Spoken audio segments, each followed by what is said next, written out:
Hey everybody, Life's Journey at 50 here. So I thought I would talk about, give an update on my beta. It's been 6 months. What do I think? Pretty crazy. I know I gave everybody a hard time out there about the small bikes versus me riding the Rhinos and the big bikes. And needless to say, this should be pretty interesting what my thoughts are after about 6 months with the Beta 430. So stick around. We're going to find out. Thanks a lot. Bye.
What do I think about this Beta 430 now?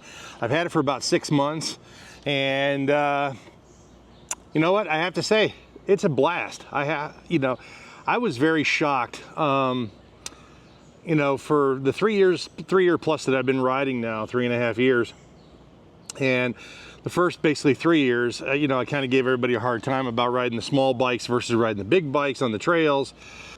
They talked me into it. I shouldn't say they talked me into it. They goaded me into it. So I bought this Beta and I took it down to Tour Texas. I took it to March Moto Madness and then the Appalachian Adventure, Kane Wagner's Fool's Ride. And I have to tell you, really had some fun. Now, I had it down in Texas, and so that was just getting adjusted to it because, again, size difference from my big GS's took a little getting used to. Seating position, I'm still not comfortable standing up on the pegs on this bike, but for the most part, from what I've gathered, you don't necessarily need to stand on the pegs when you ride a dual sport. So, you can sit pretty planted and pretty much brap it and get it everywhere you want to go. So that's been kind of nice, to say the least. And then I've been on some rough stuff with this bike that I don't think, well, I know for a fact on some of the stuff, especially at Kane's Fool's Ride, that I would have never got the 1250 through, just because it's just so big. I mean, you're talking about, that's 550 pounds roughly, the GS. My GSA is almost 600 pounds. This thing is, I don't know, 265, 275, somewhere in that neighborhood. And I would, obviously it's just a lot easier to maneuver. Now, do I still have a lot to learn on how to ride this bike versus the other stuff? You guys probably saw that. Tried to get up a pretty steep hill when it was muddy or whatever. I kind of just got to the top and I kind of just threw the bike up or whatever. But yeah, I would say that these are fun. These are a great bike to go tool around with, especially on single track, more obviously difficult terrain. Very heavy, rocks, steep climbs, those type of things. This bike really comes in handy, and they're very capable. Now, my only couple of downsides is not that you can't do BDRs or any of those other things like long hauls, but to ride this bike really a long haul, more than a few hours or so, I think would probably be pretty draining on anybody. They're meant really, I think, to be trailered out someplace and then ridden. I got the Reckless 10 from Moscow on here just because, again, carry a medical aid kit on here, extra fuel, because even though I did expand the gas tank on this thing, You know, and they do get great gas mileage. I mean, I probably get 45, 50 miles to the gallon on this thing. So, and for where if you're riding trails and stuff like that, it's really not that bad of a deal, right?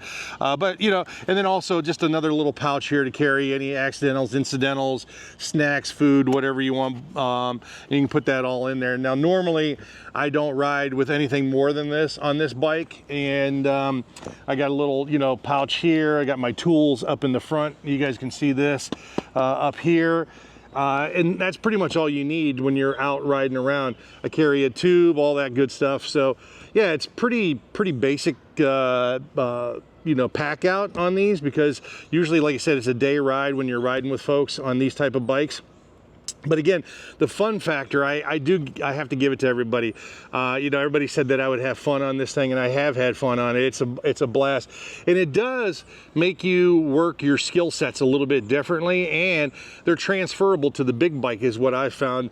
So I'm able to understand a little bit more on maybe how to get this thing through some rough terrain, where I could take my GS now, maybe not through the same terrain, but very similar terrain, and be able to understand that the bike's potentially going to do this and this. Granted, it's double the weight, but I'm actually, you know, have the little bit of a better skill set to understand maybe how the bike's going to shift or move or whatever through certain terrain, and try to figure all that stuff out. So yeah, it's fun bike. Obviously I did some upgrades. I'll put a description, or actually I'll link it in one of the corners up top or whatever, but to show kind of the mods that I did to this bike, which I would highly recommend to do the mods.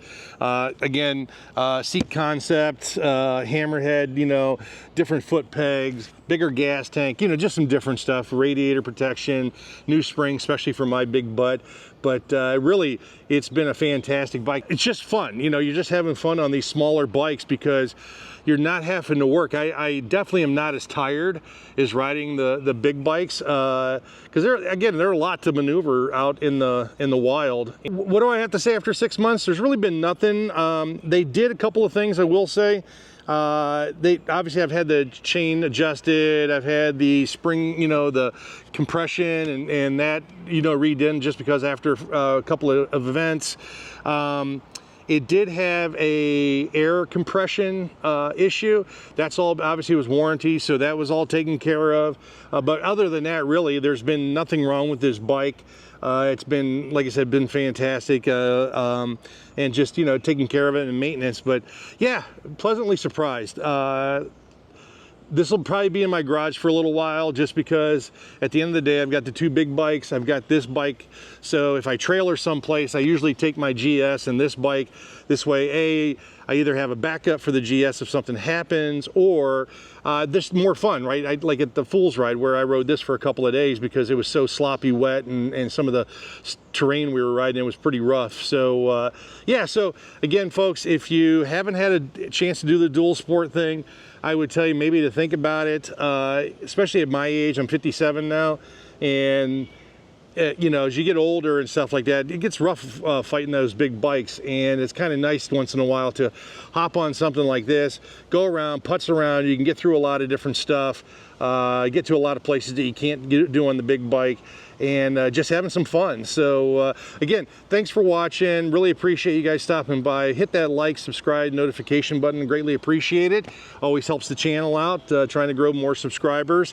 Hopefully the content that, you know, I bring is beneficial to you. But again, if you're in your 50s or whatever age you are, you know, think about maybe as a secondary bike or your first bike. You know, there's plenty of options out there.